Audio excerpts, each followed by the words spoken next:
Hi everyone, Aaron here for Zollotech, and this week should be an exciting week with Apple's spring-loaded event coming up tomorrow, along with news of iPhone 13, iPhone 14, and much more. This is your news update for the week of April 18th, 2021.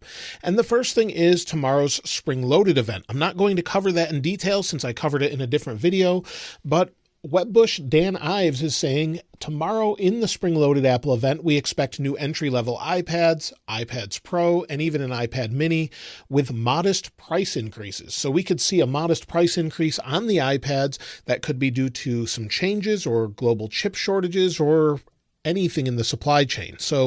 Or maybe just new technology within the iPad. So we should see something like that tomorrow. Of course, I'll be reporting on that later on.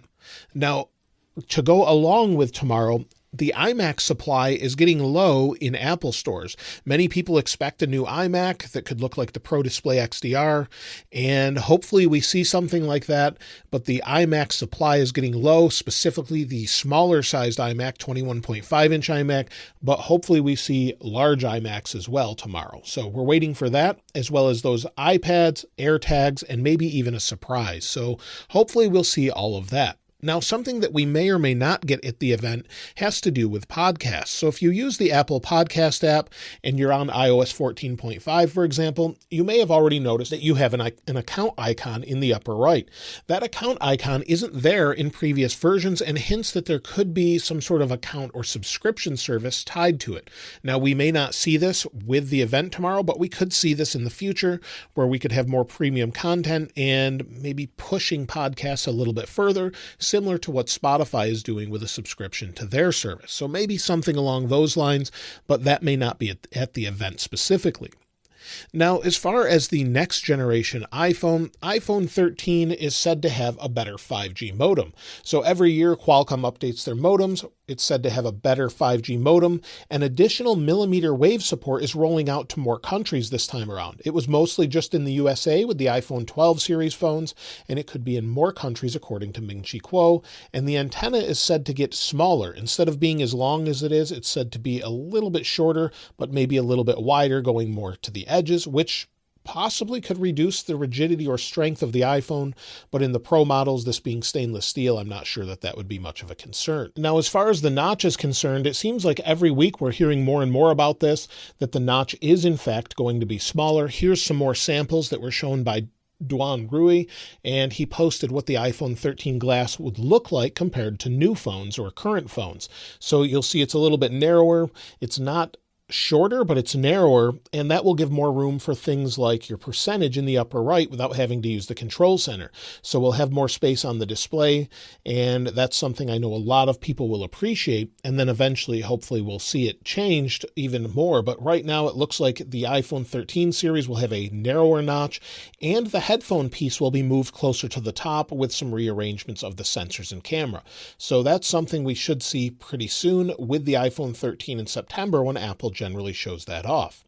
Now, other than the notch, the 120 hertz display is all but confirmed over and over and over. We keep hearing this from the supply chain as they have to ramp up production to get them ready for September, and Samsung should be making these 120 hertz LTPO displays on the iPhone 13s.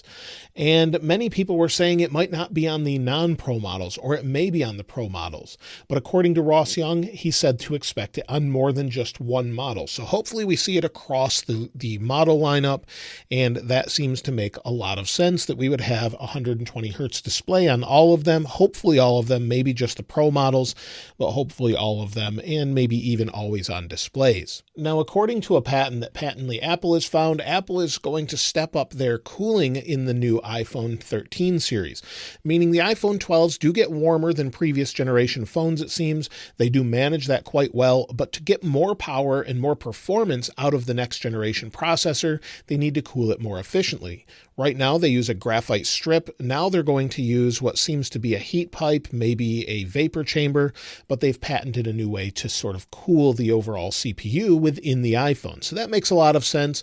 As processors get more powerful, they need to dissipate that heat to ramp up that performance. So we should see something like that in the future. Now, also with the upcoming iPhones, it's said that the new iPhone 13 mini and 13 will adopt a different camera layout. Instead of being vertical like the iPhone 12 mini that I have here, it will be horizontal. That way they can make this more of a squared off design instead of sort of more vertical than horizontal, and it will look less like a face. That seems to make a lot of sense. They won't include a LiDAR on the new ones, it looks like, but they will adopt a different camera layout, differentiating them from the current lineup. So that seems to make a lot of sense. And then also, according to Everything Apple Pro and earlier than that, 91 Mobiles, Apple plans to make the overall camera module where it could be a little bit larger in the upcoming Pro and Pro Max variants, where they would want to switch to sensor shift stabilization on all three sensors and fit in more sensor size overall to give better quality. So they would have to make it a little bit thicker. It looks like they're going to do that. It may be a little bit wider as well, according to some CADs that show a larger module. And again, that would be to accommodate the overall sensors and that sensor shift stabilization that we would expect in the new phones. Now, according to Ming Chi Kuo, iPhone 14, yes, we're going all the way out to the next year in 2022, will no longer carry the iPhone 12 mini size phone. Instead, they'll get rid of this and switch to a 6.1 inch and 6.7 inch design overall. So we would switch to what we have with, say, the iPhone 11, and then we could have an iPhone 14, 14 Max, and then iPhone 14 Pro and 14 Pro Max. So instead of having a mini, we would have just two non-Pro versions as well. So that seems to make a lot of sense if they're going to get rid of the mini due to poor sales, for example. They could do that. I would like to see them reduce it down to maybe 3 phones again, but if they got rid of the iPhone 11, they're not going to continue using these phones anymore. It makes sense to sort of get those phones and bring them instead once they get rid of the mini. So that seems to make sense. Now, also according to Ming Chi Kuo, the upcoming iPhone 14 Pro Max, for example, could have a 48 megapixel camera. Now, this is just a goofy prototype that I had that is functioning but runs Android and was supposed to be like the iPhone 12 Pro Max before it came out. But that upcoming phone is said to have a 48 megapixel camera with 8K video. It makes sense to have 8K video. You need more megapixels since you have a much higher resolution, so they would have to bump that up, and Apple tends to get video right, so they would want to do this, and we probably won't see 8K video with iPhone 13, but rather iPhone 14, where they could get it right. So that makes a lot of sense. Also, periscope zoom is said to come to those same phones, so they could really be reworking those camera modules for the upcoming iPhones in 2022 and even into 2023. Ming Chi Kuo is saying that they will develop an under-the-display Face ID system. So we haven't really seen any patents relating to this, but it seems like they could have an under-the-display Face ID to get rid of the notch if they've figured that out. There's been a lot of information saying that we could have an under-the-display fingerprint sensor like other phones do, but now we could have under-the-display Face ID. If Apple gets that right, there's not really a need for Touch ID other than for those that, of us that really like it, whether it be on the power button or under the display.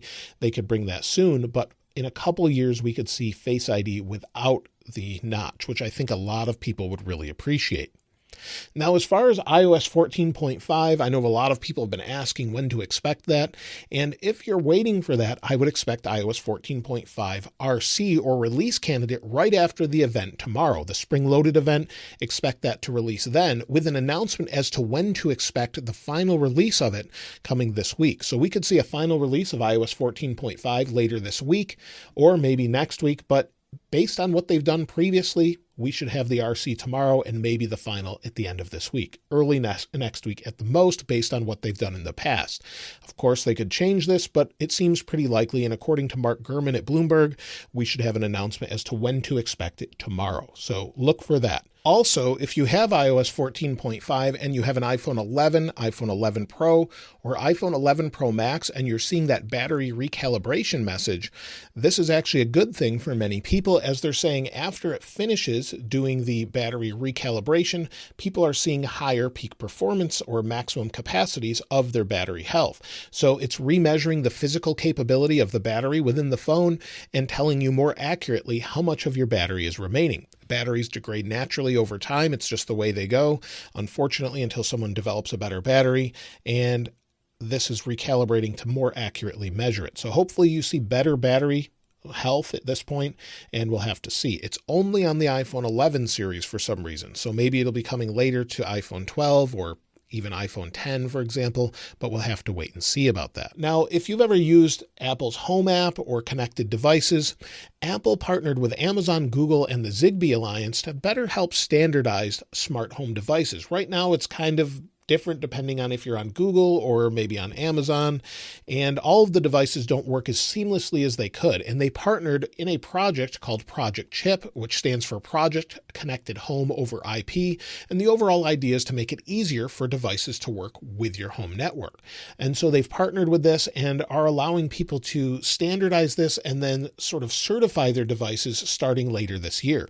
This should make it much easier and better to work across different devices. As you can see here, I have no response from one of them. One of my cameras is turned off, for example, but I do use a lot of smart home devices, and sometimes they're just a pain to keep paired to your phone or your home.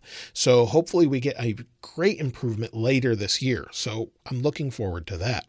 And so as far as news this week, I'm looking very forward to tomorrow's event, the Spring Loaded event, especially for those iMacs. AirTags would be interesting to check out. And an iPad I'm less excited about other than a mini LED display that's expected on them. So I'm looking most forward to a new iMac, and hopefully we get some pretty powerful iMacs and a larger display. But that's what I'm looking most forward to. Let me know what you're looking most forward to in the comments below. If you'd like to get your hands on this wallpaper, of course, I'll link it in the description like I normally do. And if you haven't subscribed already, please subscribe. And if you enjoyed the video, please give it a like. As always, thanks for watching. This is Aaron. I'll see you next time.